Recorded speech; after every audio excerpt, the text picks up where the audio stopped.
What's good, Wealth Builders? It's the man, it's the myth, the wealth builder himself, Devon, putting work, Burke, and today we're talking about my financial tips for wealth builders, part 2. To say that I'm on my grind is an understatement. Don't think I'm thinking you can check my bank statement. I'm about my money, yeah, that's basic. World domination is what I'm truly facing. Alright, before we get started, y'all know the deal. Make sure you subscribe to the channel and share this video, because we talk about making more money, saving more money, building a better you and business. So without further ado, let's get to the topic on hand. These financial tips for wealth builders, part 2. Alright, so I want to start this off with explaining the definition of APR. Okay, APR stands for the annual percentage rate. It is the standard rate so we can compare the cost of borrowing. It is the cost of credit expressed as a yearly rate. So when you borrow, always try to beat 13% APR. Some have been illegally stating other rates such as weekly or monthly rates. You want to compare APR to APR. If you pay your bills on time and you aren't overextended, you can nearly always find loans or financing arrangements at rates lower than 13%. But you got to be careful, because beating 13% does not always mean you are getting a good deal. For instance, the difference in total interest paid on an 11% versus an 8% 30-year mortgage for $100,000 is $64,000, assuming all payments are paid as agreed. Okay, so let's keep that in mind. Next up, we got, what is a consolidation loan? I even want to know what this was, right? Well, a consolidation loan can result in great savings to borrowers if the new interest rate is significantly lower and if you don't run up debt similar to what was just consolidated. But be careful, because consolidation loans usually result in substantially more money out of your pocket into the lenders. For instance, mortgage loans usually involve closing costs. They increase the total debt. Many refinances involve reducing the monthly payment but increasing the length of payback, which substantially increases the total interest paid in the long run. Okay, so borrowers who refinance unsecured debt like credit cards into home mortgages also increase their risk of losing their homes. Also, remember to keep all of your payments current until the old debt is paid off. Too many people have damaged credit ratings and are in bad financial condition because they counted on money which didn't come when they expected it. Expect delays when applying for loans, especially consolidation loans. Don't spend money before you have it. To another point, being desperate for money, okay? Listen, don't get desperate for money. It's like dating, okay?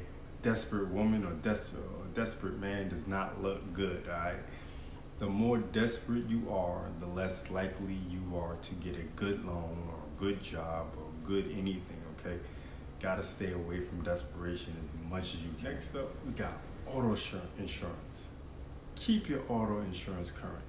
If you fall or fail to keep your insurance up to date, you could end up making loan payments for years after your car has been totaled. Trust me, I've been there, okay? So definitely keep your auto insurance up to date. You gotta figure out how to establish good credit. To avoid bad credit, don't borrow too much and do pay your bills on time. Inexpensive ways to establish good credit would be obtain a good credit card. When you charge things, pay off the balance each month on time and pay no interest. Establish a revolving line of credit. It's basically an empty loan as an overdraft protection against bounce checks, and don't use it as a loan. Number 3, get a loan to buy a car or furniture, etc., and pay it off within a few months if you can, or try to pay more than the actual loan amount every time you pay. All right. Now, how to pay less interest on loans. This leads me to that. To pay less interest on loans, pay more than the minimum required payment. Even small amounts of extra principal can significantly reduce the total amount of interest you would otherwise pay over the life of the loan. Before doing this, however, make sure your lender accepts extra principal payments and find out what particular procedure you need to follow to ensure your extra principal is properly applied. Okay, you know what the principal is, the amount that you've been signed up to pay weekly or bi-weekly or what have you, right? That exact amount you want to try to up it a little bit, all right? Like bi-weekly payments, if you get paid weekly or every other week, paying bi-weekly is a very convenient, almost painless way to reduce your loan term and interest. For instance, if you make a payment of your required monthly payment every 14 days, a bi-weekly period, you pay the equivalent of 13.052 payments in an average year. If you don't get paid bi-weekly, or if your lender doesn't like bi-weekly payments, you can pay the equivalent amount in monthly installments. Just paying an extra $10 to $50 per payment can reduce your interest on the loan tenfold. So try that out, see how that works. And contrary to popular belief, the frequency of paying payments bi-weekly doesn't accomplish much. The real advantage is paying the extra principal, like I said, okay? Which reduces the term on the interest paid, so you're paying less money over time. And if you're considering signing up for a bi-weekly program, pay close attention to the cost. Some servicers have large setup fees and transaction fees. Also consider the credibility of any company handling your money. Some have diverted payments into their own pockets, leaving borrowers to make payments twice, once to a corrupt servicer, and the second time directly to the lender. So be careful out there, man. There's a lot of shady things going on. All right, so there you have it. That's my financial tips for Wealth Builders Part 2. Make sure to check out the Wealthbuilderz system. The link is in the description to get your free ebooks and learn how to make more money, save more money, and build a better you and business. All right? So thanks for watching. It's the man, it's the myth, the Wealth Builder himself. Divine, put a work, birth.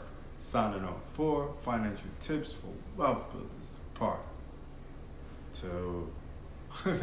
Alright, do remember, Wealth Builders, what do we do around here? We make more, we save more, and we build more. Peace.